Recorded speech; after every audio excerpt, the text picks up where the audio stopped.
Assalamu alaikum, distinguished guests. My name is Commodore Salman Aslam. I head the AI division at the National Aerospace Science and Technology Park.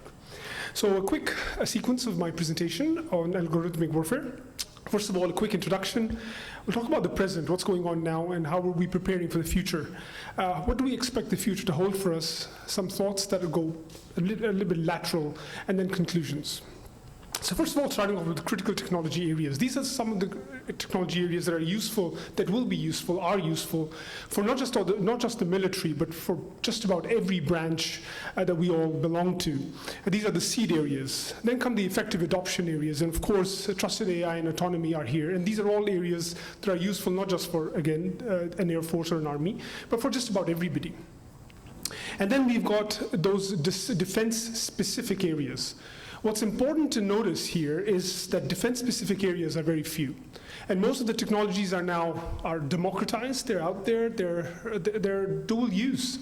So they're not just, there was a time when you had this sort of division between technologies for the military and technologies for not the military, not anymore. So what are the enablers for algorithmic warfare? The first one is artificial intelligence, which is the ability to do human-like activities. It doesn't have to model the brain, it has to do what the brain does. And input-output mapping, we're just interested in the outputs, we're not interested in the biological systems of the brain, we're not interested in how the brain processes information, because I'll talk about that later, that's extremely difficult to do. Big data, which is extremely large data sets that reveal patterns, trends, and associations. And of course the cloud, which is storing and accessing information away from your computer, generally on the internet. And we will not talk about algorithms, AI hardware, adversarial attacks, deepfakes. These are all things that start to get a bit technical. Right now, I'd like to stay more general. So starting off with the OODA loop. The OODA loop, again, is something that was developed by John Boyd in the 1990s. He was a military strategist, but he studied a lot of military history. He studied a lot of non-military history, also studied a lot of neuroscience. And the idea is that you observe, you orient, you decide, and you act. Observe means it's your eyes that are taking information. There's sensors that have to be military sensors. There can be human sensors. There can be industrial sensors. Orientation means you analyze and interpret that information. That's where the AI comes in. Then you decide, and then you act. So this is a loop that we're doing, all of us do in our heads, when we come together as organizations. Then you have organizational OODA loops. So the idea is for an organization, military or not, to speed up its OODA loop, its decision. When the inputs come in, information comes in, how do you process, how do you act? Like Sarizwan Riaz was saying, we need to get information and process it quickly. The idea is to work inside the adversary's OODA loop, which means getting faster, so that the more actions you take, makes it more and more difficult for your adversary to keep up. Again, military, non-military, same thing applies to both. Then the idea of automation and autonomy, generally can be pretty confusing. Automated systems are those that have rule-based systems. They're deterministic. For a given set of inputs, they're going to create a given set of outputs. And so all of these things that I'm talking about right now are leading up the argument towards algorithmic warfare. The second thing is autonomous systems. Autonomous systems are those that generally are probabilistic. When they take a set of inputs, generally don't require human input, machine learning, AI, and they produce certain outputs. Nowhere is this distinction or this gradient more clearly defined than for autonomous vehicles, so where you have all the way from level 0 to level 5, level 0 being completely automated, level 5 being completely autonomous, and then of course this spectrum of autonomy. Then come the paradoxes of AI. First of all, these technologies are brilliant, they're beautiful, they sound really fancy, they're dazzling and all of that stuff, but they suffer from two basic problems. First of all is Murdoch's paradox, which means that intelligent machines find difficult things easy, crunching lots of numbers, and they find the easy things difficult. How much milk do I have in my refrigerator? That's extremely hard to get right. Of course, kids can do that really well. And then this idea of generalizability versus explainability. The better that your AI system gets, the more complicated it gets. And the more complicated it gets, the more difficult it is to understand what's going on. And so in the military and in critical systems and critical industrial systems, how do you trust a system that you have no clue how it arrived at its answers? If you ask it how it arrived at its answers, it's going to give you a million calculations. Not good enough. If it's an industrial setting, if it's a critical application, medical, again, military as well, of course, it's just not going to be trustworthy. So building trust into AI is of paramount importance. Then growth in the commercial sector. There was a time when, again, the military and the commercial sector, the military was ahead, the commercial sector was behind. Of course, we know now it's kind of, it's inverted now. It's the other way around. And so at the center of AI, where I work, we have difficulty in attracting top talent, and it's the same thing globally as well. And expanding autonomous capabilities in everyday commercial products. As you get more and more autonomy in commercial, UAVs are classical examples. You've got people who can build military-grade UAVs. What do you do? Where does the military go? It makes it very difficult. Then comes the technology acceptance curve. AI is the fifth step change in technology. So this is a bit military specific. Everything I've talked about is nothing to do with the military alone. It's just general. But here we have, first came the radar, then came navigational aids, then came revolution military affairs, which is basically structures, better structures on how we work, on how the militaries organize themselves in structure and to do combat. Then comes the network. For you, it's the internet. For us, it's network-centric warfare. And then there's artificial intelligence. So an ideal Air Force stays on the red curve. On the x-axis, you have the time available to accept technology. On the y-axis is the complexity of the technology. So as time goes along, you have less and less time. The horizontal axis gets smaller. The vertical axis gets bigger. You've got less and less time to adopt a technology. If you're slow, like an actual Air Force is, the slower you are, the bigger the gap. And that's where the blue line is. So like Sir Rizwan Riaz said again, I'll quote him again, this is the time, this is the jump on point. We've got to jump on. And the strengths and weaknesses of AI. So now we start to move towards algorithmic warfare. And I'm going to continue to try to tie it with commercial and non-military applications because this is a wider audience. So humans and intelligent machines have strengths and weaknesses. Crucially, most importantly, they differ. Right, so humans, we all know our limitations, but we're good at inductive thought. Millions of years of evolution have made us very good. We've seen a lot of it has been encoded in our genes, a lot of it has been encoded in our epigenome. And then, of course, it's the genes and the genome that make the brain, which gives us great inductive capabilities. But intelligent machines are brittle, they have low domain adaptability, but they're very good at the 3 V's of data, which is data with high volume, lots of data, high velocity, fast-moving data, sensors that are processing information quickly. The spinal cord processes information at 250 miles an hour. That's a lot of information, but it's nowhere close to the velocity of information that's coming inside a human visual system. And then, of course, variety. You've got sensors, you've got sonar data, you've got industrial sensors, vibration sensors, temperature sensors, pressure sensors, and so on. So you've got this velocity, variety, and volume of data that AI is really, really good at, machines are really good at. Okay, now uncertainty in the battlefield. Again, this is not just uncertainty in the battlefield, it's uncertainty whenever you have a competitive environment, whether it's Silicon Valley, whether it's Pakistan, whether it's the military as well. The battlefield is an environment where there's high uncertainty, and there's limited information, there's partial observability. You don't observe, it's not a game of chess, you don't see everything. The information is not completely visible to you. And indeed, adversaries will try to magnify on that, right? They'll try to exploit the fog and friction of war. So now we come to, so this was a background, just certain concepts, a bit disconnected in some sense, but concepts that are required to be understood before you start to think about how you're going to apply artificial intelligence, whether you're in a competitive environment, whether it's military or non-military. But these are ideas that tend to be important, that tend to be helpful. First of all, the notion that machines can replace humans right now with contemporary technology is misleading. Of course, it might change in the future, but for now, it's misleading. Humans are here to stay. The real implementation, of course, is a practical one. The idea is how do we work together, right? Determining the optimum blend of human and machine intelligence that leverages the attributes of each of these two different modalities. We're both learning machines, we've got to adapt to each other. So, in other words, what is the best way to form human-machine combat teams?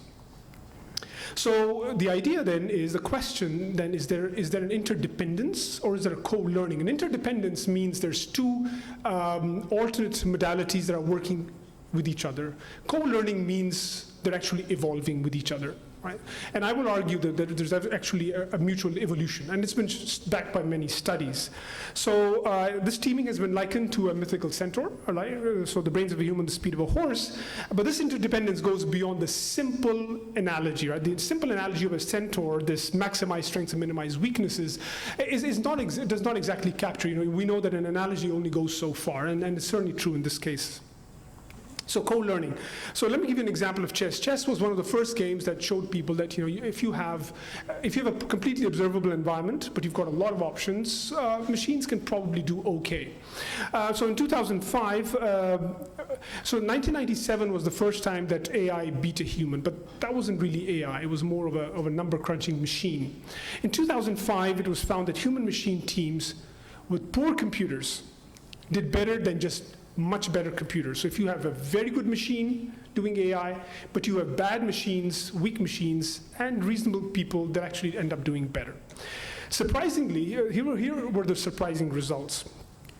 A weak human plus a machine plus a better process. A better process means you sit down and you start to think, how can I leverage the AI? How can I make it learn from me, and how can I learn from it, and how can it learn from me? So you sit down and you think of processes.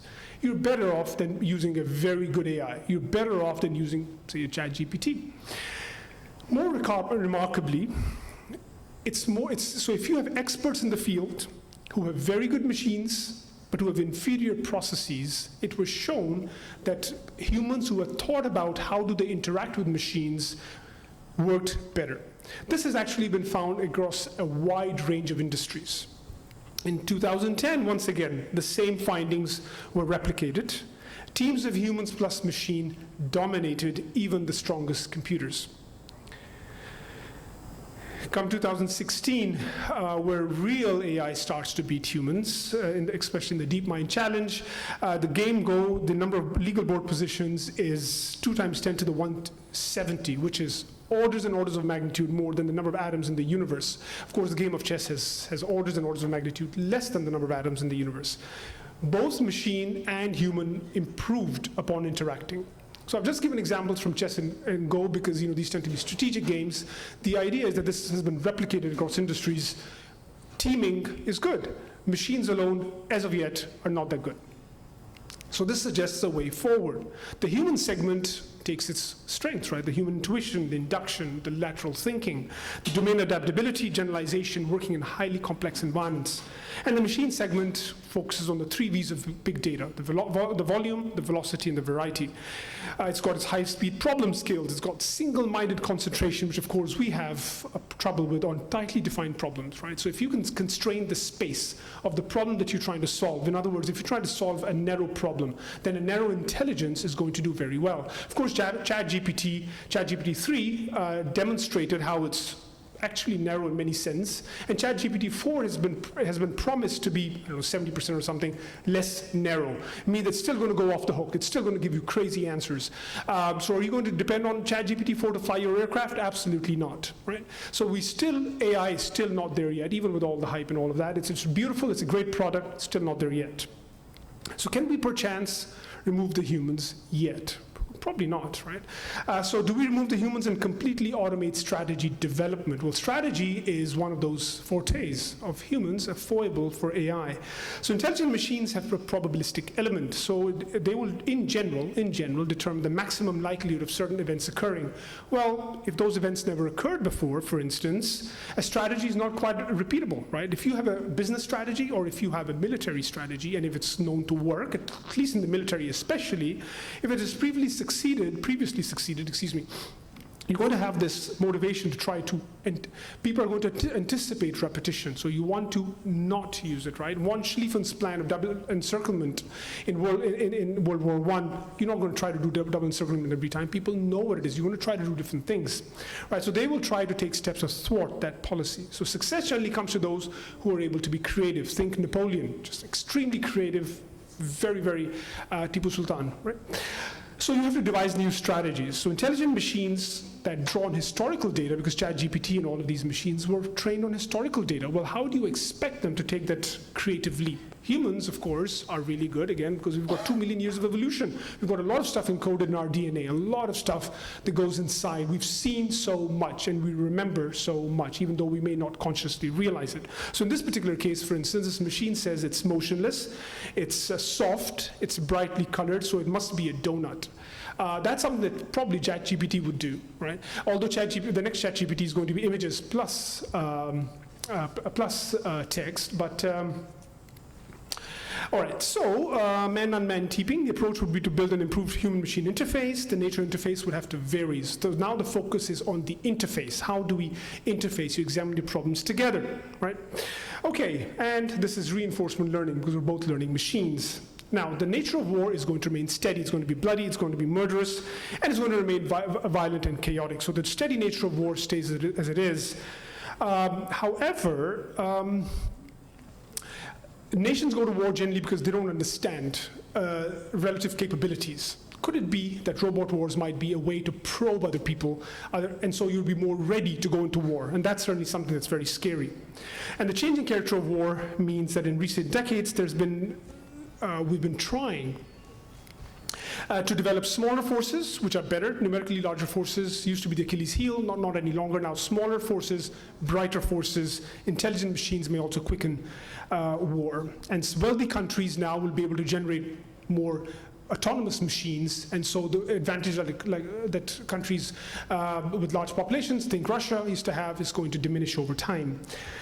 All right, so currently we have network-centric warfare. The idea is the network is central. For business operations, the internet, connectivity is central. For us, the network that we create is central to war. In future, in machine wage warfare, you're still going to want to distribute intelligent machines across the network, but now there's more autonomy. So if the network goes down, these semi-autonomous machines or autonomous machines can actually take over. So the network is probably not as useful as it used to be. Okay, so I'm going to move over this a bit quickly. I'm running out of time. The fundamental idea of future warfare is going to be the rise of the swarm, right? For people who are outside the military, the rise of the cyber swarm, right? That's one example. So many agents that are out to get your information in the physical world, so many autonomous weapons are out to destroy and defeat your defense networks. So numbers can quickly overwhelm hostile defenses. The pace is going to be at machine speed, something called hyper war, microsecond, nanosecond war. Humans can't keep up. It's machines versus machines, probably 2070 and onwards. So a quick summary of network-centric and intelligent network-centric as we have it today, and machine-wage warfare as we're going to have it probably 2070 onwards, is you have this high speed, high pace, individual components, less expensive. What used to be a $50 million machine replaced with $2 million, $1 million machines, tons of them. Right now, not more than 100 aircraft in the air. From here on down, 1,000, 10,000 aircraft in the air in another 50 years to come.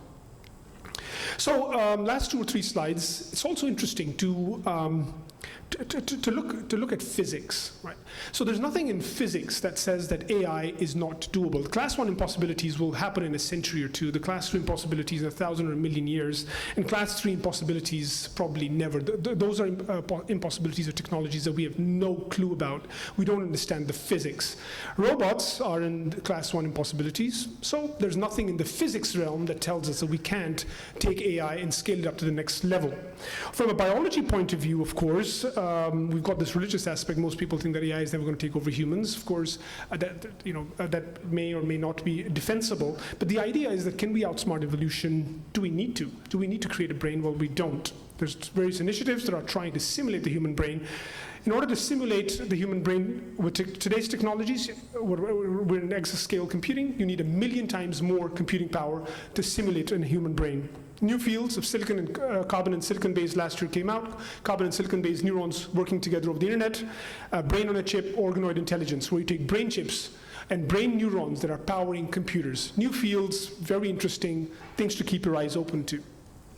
Final thoughts. Pakistan Air Force has established the Center of Artificial Intelligence and Computing, where I'm the Chief Technical Officer, and I head the AI division at the National Aerospace Science and Technology Park. We work on projects, on AI projects of interest. We've deployed a couple of projects in the field. It's been about a year. It's been an interesting journey. It's been challenging, taking actual AI products and putting them out in the hands of people who are going to use them. Thank you so much. My conclusions: the nature of war is constant. AI will change its characteristics. The enablers of algorithmic warfare are AI, big data, and computing. Steady progress is being made in algorithmic warfare. Right now it's intelligent NCW, network-centric warfare, where we have AI in various elements of the network, various elements of the internet. In the long term, robotic warfare 2070, hyperwar, and rise of the swarm.